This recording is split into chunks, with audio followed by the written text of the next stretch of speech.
Good evening, everybody. We are going to make a crawfish pie. This recipe can be found on page 25 of our family cookbook. We do have cookbooks still available for purchase for those of you who want to purchase those. So what you want to start off with is 2 stalks of celery diced up. You want 1 small onion and 1 yellow pepper that we're going to put in our pan here. Okay. And you're going to need 1 stick of melted butter. Well, we're going to put 1 stick of butter in here to melt, I should say. Okay, so let's get 1 stick of butter. We're going to put this 1 stick of butter in here to melt. We're going to turn our stove on. And we're going to go ahead and soften our vegetables up. So this should take about maybe 5-6 minutes.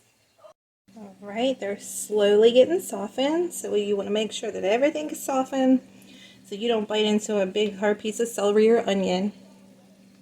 Alright, y'all, while these are softening, you're going to need 1 8-ounce block of Asiago cheese that you shredded up, and that's what I have here. Then you want an 8-ounce cream cheese that we also want to put in our bowl. So we got our cream cheese in there. Now we need a 1/2 cup of half and half. So let me open this up and get a 1/2 cup in here. Okay.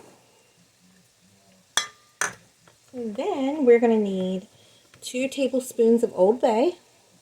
Alright, now you can use any Cajun seasoning that you prefer, but I'm using Old Bay, so any kind that you like better than the other, that's fine. So let's go ahead and put 2 tablespoons of Old Bay in here. Okay, and then we are going to need 2 tablespoons of flour. Alright, so 1 tablespoon, 2 tablespoons. Now we're just going to take a mixer and we are going to mix this up. Now the cream cheese again was room temperature, so that makes it easier to combine. Right before you take this off and turn your oven off because your vegetables are soft, you want to add 1 teaspoon of garlic. Okay, and then you want to cook it for another minute so the garlic gets in with the peppers and the onions. So just cook this for another minute. And then you're going to turn your heat off and set this to the side.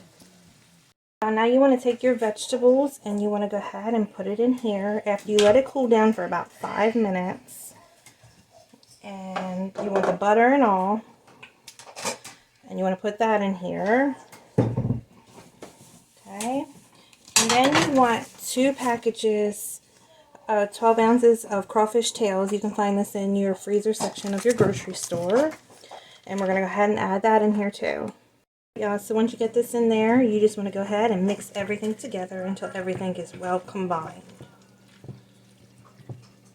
Yeah, this is all mixed up. Now we're going to get ready to put it in our pie shell. You want to put your filling inside your pie crust, and this is a homemade one. If you want this recipe, it is on page 57 under the pumpkin pie. And we're going to go ahead and load this into here, and then we're going to need a pie shell for the top. Alright, so we got it in our pan. Now we're going to top it with our other pie shell. So once you get the top one, you want to make 3 vent holes at the top. And then you want to take 2 tablespoons of melted butter, and we're going to brush the top of it. Alright, so you want to take your butter and you want to brush the top of your pie, and you're going to bake this on 350 degrees for about 30 to 35 minutes. So we'll be back here in 35 minutes. Alright, y'all, this is all done. It was in for 350 degrees for about 35 minutes. So I hope everybody has a wonderful afternoon. Give this a try. If you have any questions, get in contact with us.